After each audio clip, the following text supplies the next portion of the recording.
સાબરકાંઠા જિલ્લામાં ખેડબ્રહ્માના પઢારામાં જિલ્લા વિકાસ અધિકારીની ઉપસ્થિતિમાં ઓછા વજનવાળી સગર્ભા માતાઓની વ્યક્તિગત કાળજી અંગેના લાલન પાલન પ્રોજેક્ટનો શુભારંભ કરાયો હતો. તો આ કાર્યક્રમમાં ઓછા વજનવાળી સગર્ભા માતાઓની વ્યક્તિગત કાળજી અને ડાયટેશિયન દ્વારા સગર્ભા માતાઓનો આપવા નિયત આહાર અંગેના લાલન પાલન પ્રોજેક્ટની જિલ્લા વિકાસ અધિકારી હર્ષદ વોરાએ જાણકારી આપી હતી કે ઘરે ખાતા ખોરાક ઉપરાંત ડાયટેશિયનની સલાહ અનુસાર સિંગદાળિયાની ચીકી, કેળા, પ્રોટીન પાવડર, THR માંથી બનાવાયેલો શીરો તથા અન્ય વાનગીઓ અઠવાડિયાના નિયત દિવસમાં આશા કાર્યકર અને આરોગ્ય કર્મચારીઓની ઉપસ્થિતિમાં આપવામાં આવશે. તો તદુપરાંત માતાઓએ તેમના રોજેરોજના ખોરાકની પસંદગી, પોષણયુક્ત આહાર રાંધવાની રીતો અંગે પણ વિષય નિષ્ણાતોની સૂચના મુજબ પોતાના અને બાળકના આરોગ્ય માટે જાણી તેનો પૂરતો અમલ કરવો અત્યંત મહત્વનો છે.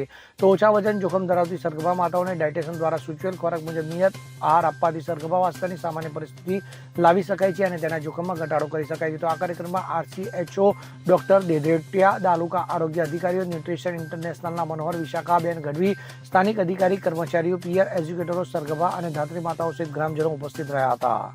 Bureau report, CN24 news. હવે જુઓ દેશ દુનિયાની તમામ ખબરો તમારી આંગળીના ટેરવે. ઉઠાવો મોબાઈલ અને Google Play Store પરથી ડાઉનલોડ કરો અમારી CN24 ન્યૂઝ મોબાઈલ એપ.